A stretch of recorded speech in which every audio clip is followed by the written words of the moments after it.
నమస్కారం. నా పేరు హనుమాన్. వాలంటీర్ల వ్యవస్థలో లేరా? మరి ఎక్కడున్నారు? వరంగల్లో ఉన్నారా? వ్యవస్థలో లేని వాలంటీర్లు మీరు ఎలాగ తీసేశారు? వ్యవస్థలో లేని వాలంటీర్ మీరు ఎలాగ తీసేశారు? గత ప్రభుత్వం వ్యవస్థలో లేని వాలంటీర్లకి పథకాలు ఇచ్చి ఏ రూపంగా డోర్ డెలివరీ చేశారు?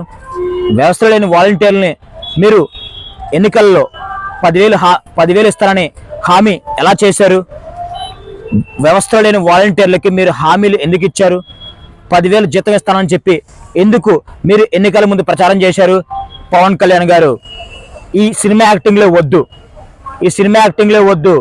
మీరు వాలంటీర్లు కుటుంబాల జీవితాలతో మీరు ఆడుకుంటున్నారు. ఈ కూటమి ప్రభుత్వం హామీల ప్రకారం ప్రతి కుటుంబానికి, ప్రతి వాలంటీర్కి 10,000 రూపాయలు జీతం ఇస్తామన్నారు. ఇప్పటికే 6 నెలలు గడిచింది. వాళ్ళ జీతం 60,000 మీరు ఇవ్వాలి. వాలంటీర్ వ్యవస్థని పరిధిలోకి తీసుకోవాలి. మీరు తీసుకునే పక్షంలో మేము ఎంతకైనా పోరాటం చేస్తామని సందర్భంగా తెలియజేస్తా ఉన్నాము. అంతేకాకుండా వాలంటీర్ వ్యవస్థ అంటే 1-2 కుటుంబాలు కాదు, 2,60,000 కుటుంబాలు మీరు వాళ్ళ జీవితాలతో ఆడుకుంటున్నారని కూడా ఈ సందర్భంగా తెలియజేస్తా ఉన్నాను.